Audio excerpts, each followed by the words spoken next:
What would you have done or recommended to have been done to prevent Russia from doing what it did? Well, Senator, in terms of the taking of Crimea, I think my understanding is that that caught a lot of people by surprise. It certainly caught me by surprise, just as a private citizen. So I think the real question was the response to the taking of Crimea that then led to subsequent actions by Russia, which I mentioned. The next action being coming across the border of eastern Ukraine with both military assets and men. That was the next illegal action. I think the absence of a very firm and forceful response to the taking of Crimea was judged by the leadership in Russia as a weak response, and therefore... So what would you have done after we were surprised by what they did in taking over Crimea? What should the U.S. leadership have done in response to that we didn't do?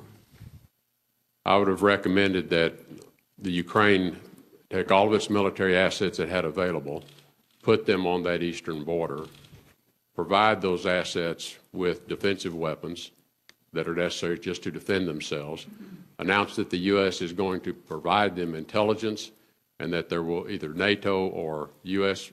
will provide air surveillance over that border to monitor any movements. So your recommendation would have been to do a more robust supply of military? Yes, sir.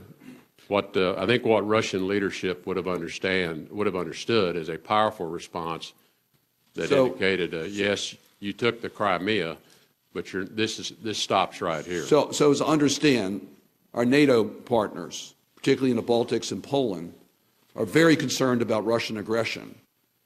NATO has deployed troops in this region in order to show Russia that Article 5 means something. I take it you support that type of action. Yes, I do. That is the type of response that Russia expects. If Russia acts with force, taking of Crimea was an act of force. They didn't just volunteer themselves. So that required a proportional show of force to indicate to Russia that there'll be no more taking of territory. And that's encouraging to me to hear you say that, because it's not exactly consistent with what Mr. Trump has been saying in regards to Article 5 commitments under NATO by the United States. So I appreciate your commitment or your views on that issue. So let me get to the response that was done. We imposed U.S.-led sanctions against Russia as a result of its conduct in Ukraine. We went to Europe and were able to get Europe to act. The United States, in my view, wanted to go even further, but we couldn't get Europe to go beyond what they were willing to do. Do you agree or disagree with that strategy for the United States to lead by showing sanctions as we did? Senator, sanctions are a powerful tool, and they're an important tool in terms of deterring additional action. Once actors have acted up, then we want to deter any further action on their part. So yes, American leadership is oftentimes, if not almost always, required to demonstrate that first step. And as you understand, unless we move, and we have to move in a strong position, we're going to be the best. We're going to get the strongest reaction on sanctions from the United States. We saw that in Iran.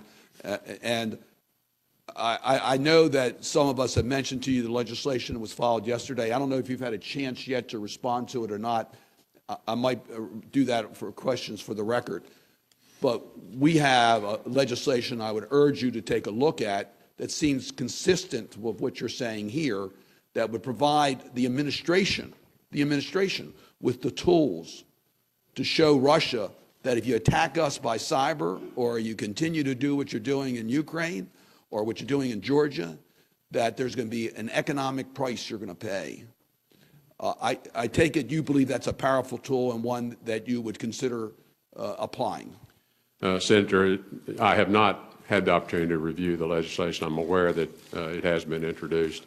And yes, I think in carrying out the State Department, carrying out its diplomacy, or carrying out its important role in trying to negotiate to a different course of action, to a different pathway, we need a strong deterrent in our hand. It's the old tenet of Teddy Roosevelt, walk softly, carry a big stick. Well, even in diplomacy, it is useful to have a stick that is in your hand so that whether you use it or not becomes part of that conversation. Let me ask one final question. I was meeting with Mr. Pruitt yesterday, and I asked him about his view of global leadership on climate issues, and he said that you should ask that question to the Secretary of State nominee. So I'm going to ask it to you. And that is, we were part of COP21. Do you agree that the United States should continue in international leadership on climate change issues with the international community?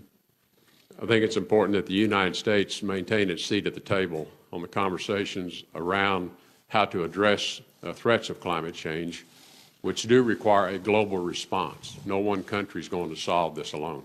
Thank you. Thank you. Senator Rubio.